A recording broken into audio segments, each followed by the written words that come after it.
Hey everyone, how's it going? Sol here, welcome back to episode 14 of the Melvor Idle Random Adventure series. Last episode had the horrific unlock of fire making, still at 1 because I can't get normal logs to train it, and even if I could, not a whole lot of benefit to be gained from doing so at this point in time. So I talked last time at the end about potentially doing some route through the various dungeons and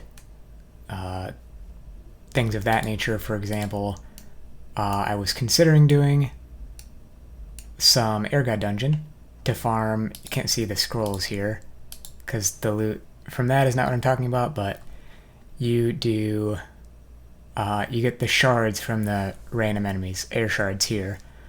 100 of them makes a chest, and that chest can contain things like ancient throwing knives and javelins and some bolts. And so a potentially viable, if really slow, strategy would be to farm the air god dungeon with melee, get a bunch of shards, get chests from those shards, 1 per 100, open those for, it's an average of like 45 throwing knives or javelins each, and then spend about 200 of those per run of the water guy dungeon. And then do that until I eventually get the cloudburst staff and then move on to other things. I could do like a non-idle version of, or some run-throughs of the earth and fire god dungeon, I think. Even if that involved a bit of training, for example, would still be doable. But I think ultimately I just didn't want to do that because it was going to take too long. You know, part of the fun of the game for me is optimizing the route through it. And I think the 200 mil threshold of our next skill is still low enough that I thought I could grind out the gold with skilling alone. And so that's what I've done. That said, I didn't come to that conclusion immediately. So I did get 99 range through killing over in the combat areas Master Wizards, I believe. Mind Rune, Chaos Runes, Death Runes. In the bank, you can see that I have 125k Mind Runes, some Chaos Runes, some Death Runes, so I am ready pretty much to train magic whenever I feel the need to do so, and can work my way up to 85, for example, I think. Might not have exactly the amount of supplies I need for that, but I would have to map that out or just get a feel for it. Have 3 pieces of the Glacia God armor, so that's pretty nice. The Cloudburst staff, I don't remember my exact plans with it beyond just doing a run of the Earth and Fire God dungeons, but yeah, if I could do those things with relative ease, idleable, basically, then that would open up a lot of possibilities, but right now it looks like I can't. So what I decided to do is, instead of going through that obscenely long grind, I went through a slightly less obscenely long grind by doing some fishing. So I'm up to 105 fishing now, mostly fishing raw magic fish. I think this was the optimal thing to fish for money per hour. Post 99, I'm getting close to 2 mil. So the 200 mil was about like, you know, 100 plus hour grind. I'm not going to sell all of these. I think just enough to unlock the next skill and have a little left over will be good. And I'm going to do that immediately. Alright, just to corroborate the list here, we have Prayer, Slayer, Woodcutting, Mining, Smithing, Thieving, and Agility left to unlock. And that is 7 skills. Firemaking was the last to be unlocked, of course, as I mentioned. And in terms of my desires, the worst one, I think, is Prayer. Which I think is good. Because if Prayer is the worst skill, Prayer has some functional benefit that we can leverage. And I don't think getting Prayer points would be that big of a pain at the end of the day. But mining would be absolutely massive, because then we can actually train rune crafting. Agility would be pretty good, I think, because then we can make some money that way. Thieving. There's so much stuff you can get from thieving. It would be insane. Smithing, it would be harder to train, but not literally impossible. So that's a good spot to be in. Hang on. Am I going to eat my words? I don't know.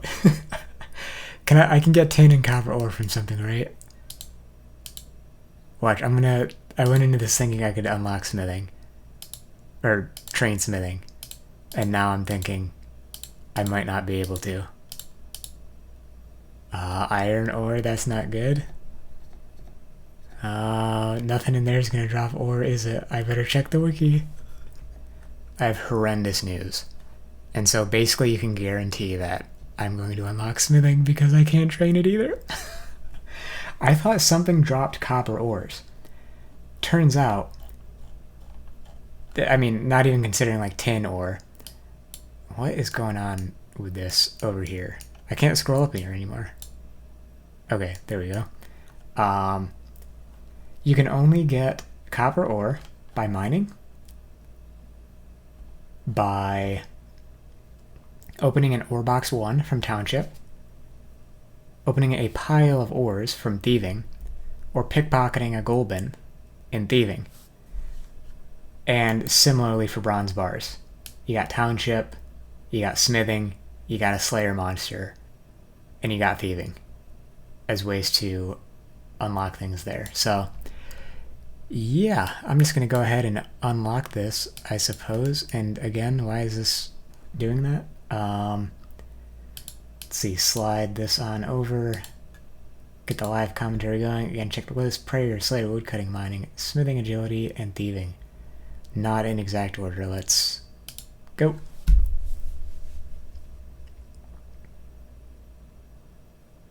Oh, thank you. Okay.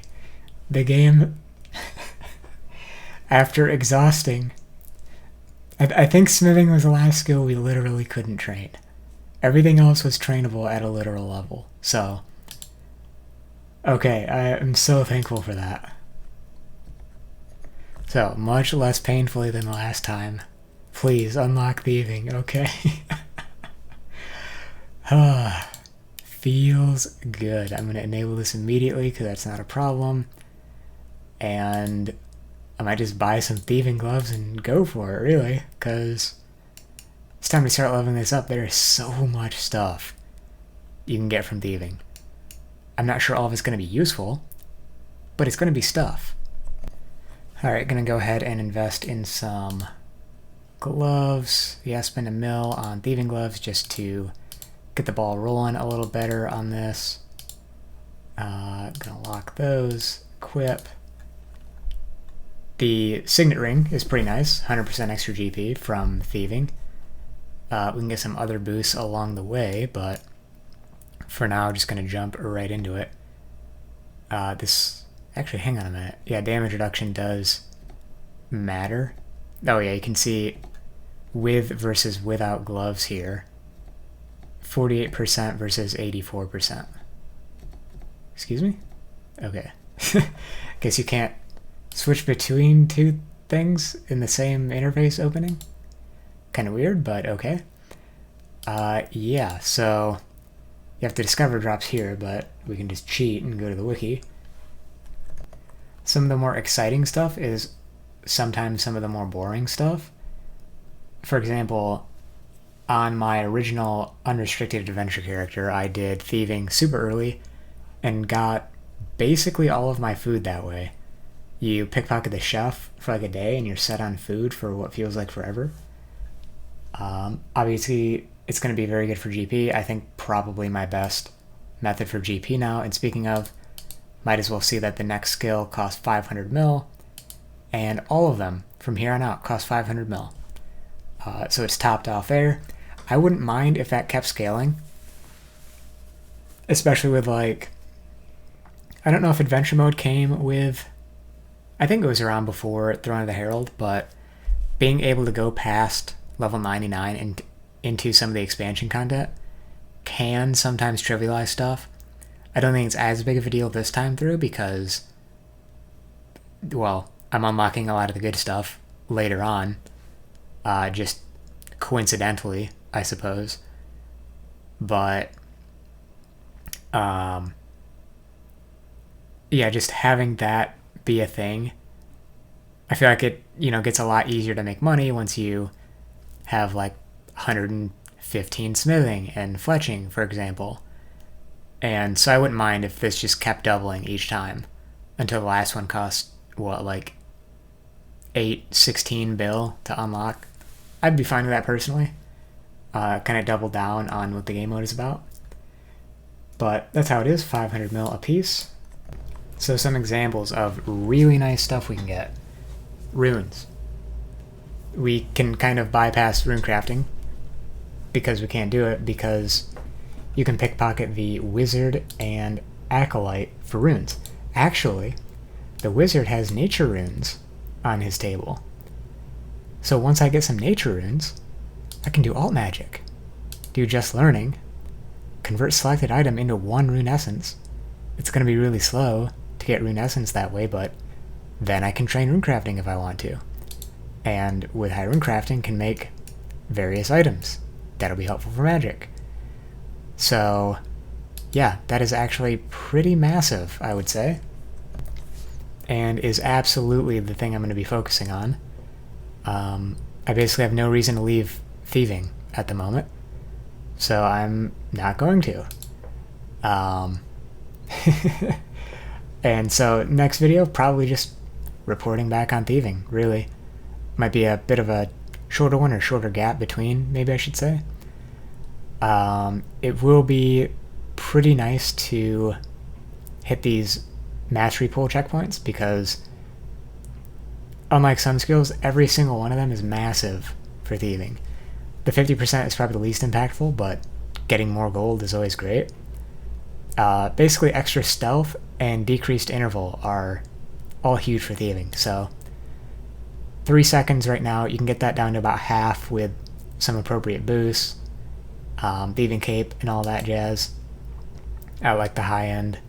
A little lower than half, I think, actually, but for now, this is plenty. It's kind of slow going at first, but it'll definitely ramp up, and we can unlock some crucial items early. There's a cape you can unlock that gives you stealth. The thieving gloves are obviously good. They cost a decent amount to run. Was that a mill for 5,000 charges, so it's like 200 GP a piece. So I'm doing less than breaking even right now, but they'll quickly start having their cost be recouped once I get to higher levels. There's an amulet you can get. I think it's from the woman, actually. Maybe I should pickpocket her. Gives you extra money. Oh, she has a purse, too. An offhand item. Again, more money. So I'll be equipping those things. There's a mask you can get from the Golden Chief, I think, that gives extra stealth. And a few other items I think I'm missing. Sneakers, I think that's 40 stealth. So yeah, it's all about stacking stealth, really. There's also a potion you can make. Gentle Hands. You need strawberry seeds. These aren't too hard to come by, so I may go and fight some farmers for strawberry seeds and come back to thieving, just to help smooth out the process and give myself a reason to train some herb lore some more. But yeah, this is pretty huge. I think for the time being, just to keep the ball rolling, I am going to end up pickpocketing the wizard and the acolyte a lot. Pick up a lot of runes, pick up... Oh, the acolyte gives rune essence as well, so that'd be nice. The acolyte looks like she gives rune essence and elemental and combination runes, mostly. And the wizard gives some catalytic runes like chaos and death and blood and some other miscellaneous things like nature and smoke or lava runes. Some equipment as well. That's not going to be a big deal though, because I can eventually make that with rune crafting anyways, especially the early level stuff. So yeah, that is an extremely exciting unlock, and I'm very happy to have it, and I don't know how much more there is to say during this episode. I already kind of dragged it out at 15 minutes, but if you're this far into the series, I guess you probably understand that that's how it goes. Either way, appreciate the time you've spent watching this, and I hope you'll join me for the next episode. See you around. Peace.